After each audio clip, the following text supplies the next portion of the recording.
The owner is finishing up the cleaning effort for today, and I spoke with her about preparing to reopen. You come a little bit closer, you're going to see another sign over here that has been knocked down in car pieces. And if you inch all the way up to Irwin Street, you'll see a car. There won't be any hot dogs, no screaming fans, and you won't be able to see the first pitch. Dixon spent 3 years writing the stories of young people who laced up their sneakers and then stepped onto this court. Dozens packed up along the road for praise and worship in Danville's Day of Unity event.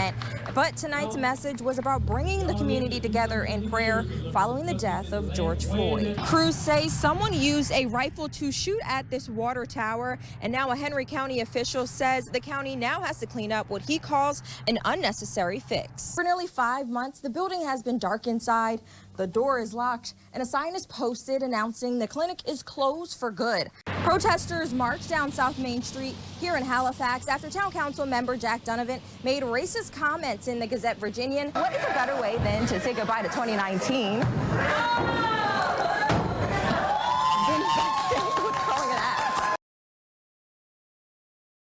Stylish clothing and accessories normally pack the storefront window here at Lanter's, but now these big signs will fill those windows after the owner announced it's time to pack things up.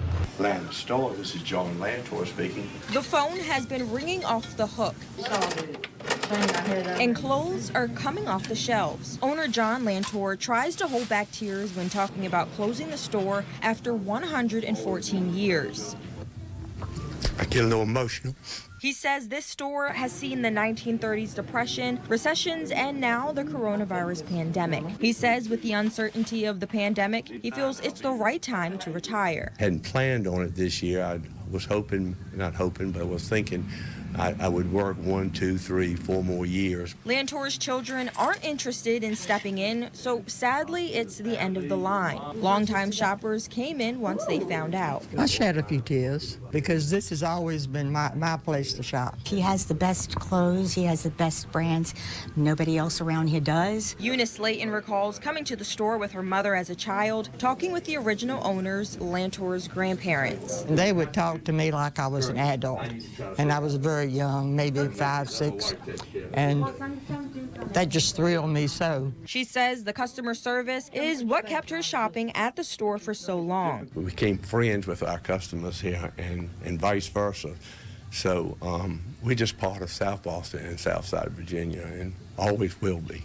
Lantor's is holding a going out of business sale and expects to close in a couple of months. In South Boston, Kaicey Baylor, ABC 13 News. Donald Wilson is diagnosed with anxiety and PTSD, and because of it, he received psychiatric care. He tells me last week he experienced a traumatic event. Donald Wilson met with his doctor, Pamela Odell, through video chat last Friday for a scheduled appointment, but he quickly realized something was off. He says Odell was sitting by a Confederate flag. Me being a black male, I felt really uncomfortable. So he asked her about the flag. She told me, Mr. Wilson, I do not know what you're talking about. There is no flag on my wall. These are the screenshots he took of the Confederate flag. He says Odell turned the camera away from it and denied the flag's existence, claiming he was paranoid. Wilson says she then doubled the dosage of his sedative medication without another appointment. I was just so emotional, unstable at that time. I went down to her office because I felt as though she was trying to either knock me out or trying to kill me. He says he spoke to the CEO of Piedmont Access to Health Services, or PATHS. On Monday, the company told him she was fired. I reached out to the healthcare provider for a comment. After several calls, nothing. So we went to the center. So I just wanted to know what happened with that doctor. I'm sorry, but we have no comment on the situation. Mendenhall would not confirm any information. And to play on my mental psyche, after I've been a patient of yours for a year, there's no excuse for her actions. Again, this is an alleged situation. I checked the PATHS website, and Odell is no longer on it. I also looked at the status of her medical license on the Department of Health's website, and as of today, her license is currently listed as active. Live in Danville, Kaicey Baylor, ABC 13 News. Church and city leaders say gatherings like this one are necessary in healing the community. Many surrounded the courthouse steps behind me for praise and prayer.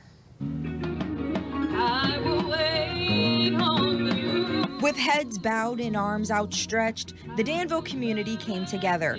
In the crowd, Catherine Harvell stood with her sign held high, hoping to share an important message. I'm out here in hopes that there will be change, reconciliation, unity, and peace in the world. Patton Street couldn't be louder as dozens packed up along the road for praise and worship in Danville's Day of Unity event. But tonight's message was about bringing the community together in prayer following the death of George Floyd. Organizer Kenneth Lewis says it's important for church leaders to speak out now more than ever. Our faith community is key to taking leadership and bringing unity within our community. Union Church pastor Adam Cook says change cannot happen if communities are suffering. We want to grow, we want to grow our economy, all those things. We won't do that if one of us, 2 of us, 10 of us, a small amount of us are hurting.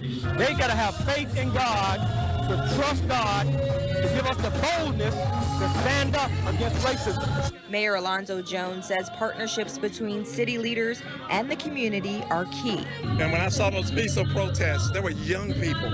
And I've been saying it and saying it and saying it, and I'm going to continue to say it. We have to listen to our young people.